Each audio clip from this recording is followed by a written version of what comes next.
Então, nessa ação penal 504-6512-94, continuidade do depoimento do senhor ex-presidente Luiz Inácio Lula da Silva, o Ministério Público fez uma pergunta ao senhor ex-presidente e o senhor respondeu uma parte e o senhor tinha uma complementação. Agora o senhor fica à vontade para complementar, então. Fique à vontade, senhor ex-presidente. Veja,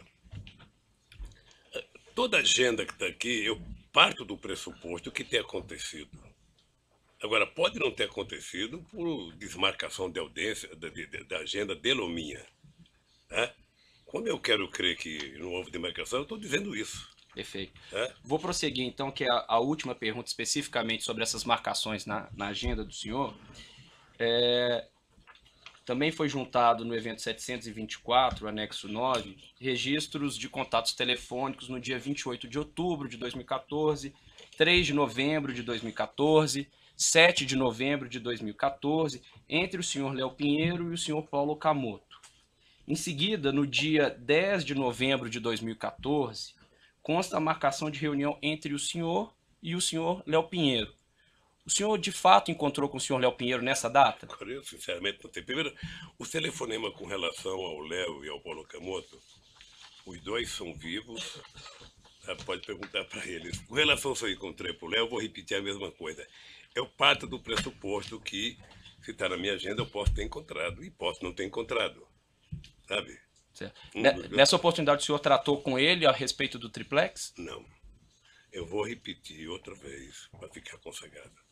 Eu tratei do triplex com o Léo uma vez que ele foi no instituto dizer que eu tinha que visitar e o dia que eu fui visitar o prédio. Nunca mais tratei de triplex, nem de quadruplex. Certo.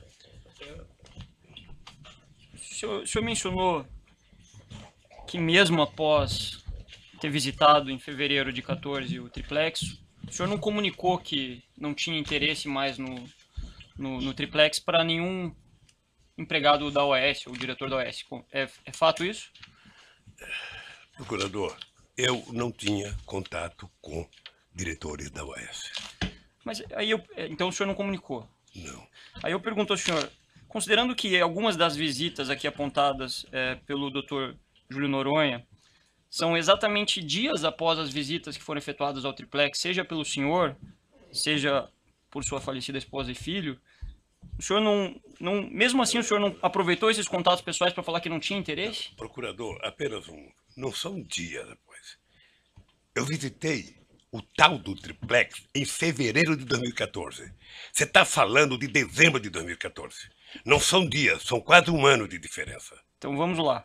O senhor falou que visitou em fevereiro de 2014, mas aqui consta uma reunião do senhor com o senhor Léo Pinheiro no dia 31/3 de 2014. Eu posso ter tido outras reuniões. O Léo não tratava de triplex, o Léo tratava de empresa, o Léo tratava de economia. Mas ele esteve com o senhor na visita Mas ao não triplex. conversou sobre o triplex. Ele não conversou com o senhor sobre o triplex no dia em que ele Tá esteve vendo? no Já foi triplex? dito. Quer dizer, Conversou há uma comigo sobre o insistência na triplex pergunta. em outubro de 2013, quando ele foi ao instituto. E conversou comigo sobre o triplex quando eu fui visitar o prédio em fevereiro de 2014. Nunca mais se conversou sobre triplex. Excelência, pela ordem. Apenas para consagrar. Eu conversei do triplex com o Léo me parece que em outubro de 2013, quando ele foi ao instituto. Eu não tenho a data precisa. Tá? E só fui visitar o prédio em fevereiro de 2014. Nunca mais se conversou sobre o triplex. Uma outra questão aqui, já encerrando os questionamentos, senhor ex-presidente. O senhor mencionou que teve conversas com o senhor João Vacari, e aí eu pergunto ao senhor, depois que se tornou público depoimentos de colaboradores, no sentido de que João Vacari era a pessoa responsável por receber vantagens indevidas do Partido dos Trabalhadores, ou seja, no final do ano de 2014, início do ano de 2015, em alguma das oportunidades em que o senhor esteve com o João Vacari, o senhor indagou ele sobre isso, se de fato ele tinha recebido em nome do partido? Primeiro, eu aprendi com vocês, advogados, de que todo mundo é inocente até provar que ele é culpado. Tá? Portanto, o Vacari era tratado por mim como um dirigente nacional do Partido dos Trabalhadores. E eu não conversava de finanças de PT, porque eu não era da direção do PT. Ponto. Mas aí eu pergunto, foram diversas as pessoas a indicar que ele teria recebido, em favor do Partido dos Trabalhadores, vantagens indevidas.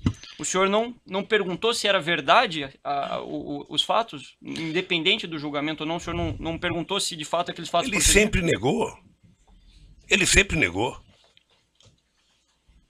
Então o senhor perguntou e ele negou, é isso? Não importa se eu perguntei ou não, ele sempre negou.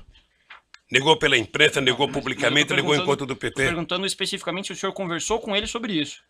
Veja, eu sinceramente, não me interessa se eu perguntei ou não. O senhor não gostaria de responder, então? Não é que eu não gosto de responder, é que o Vacari não devia explicações a mim. Ele era da Executiva Nacional do PT e eu não era. Ele era tesoureiro do PT e eu não era. E o PT não tinha que prestar conta para mim das suas finanças. Eu entendi a sua linha de argumentação, mas é uma pergunta objetiva, senhor ex-presidente, com todo respeito. Então, o senhor chegou a conversar com ele sobre isso ou não? Acabar a nossa polêmica aqui, vamos dizer, eu perguntei e ele disse que não. Então o senhor perguntou para ele e ele disse que nunca recebeu. Perfeito. Tá bem assim? Não, eu só gostaria de que não, o senhor... Porque você precisava de qualquer jeito de uma resposta, então eu estou dando uma resposta. Não ia ficar nesse trocadilho entre o procurador e um ex-presidente, então eu quero resolver isso. Perfeito, Xúcio. Esse é o que está se perguntando aqui, é a sua versão sobre os fatos. Espero que não seja por essa resposta minha que eu seja condenado. O senhor fique à vontade para responder ou não, mas a pergunta é sobre um fato objetivo. Eu agradeço a sua disponibilidade, senhor ex-presidente. Tem mais perguntas? Sem mais perguntas, Excelência. O assento de acusação tem perguntas? Os defensores que não do próprio acusado têm perguntas? Excelência, pela ordem. Querem fazer um intervalo de alguns minutos? Não, acho que vamos resolver, Excelência. É assim, Excelência. 2 minutos. Peraí, Sou o único velhinho aqui, gente. um momentinho só. Excelência, o interrogando não vai responder às perguntas dos advogados, dos demais acusados, sobretudo dos acusados que são delatores já formalizados, já homologados ou em processo de andamento. De sorte que, em relação às perguntas formuladas por todos os advogados, o assistente de acusação já disse que não, o interrogando não vai responder. Certo, nós retomamos essa questão dentro de 5 minutos. 5 minutos.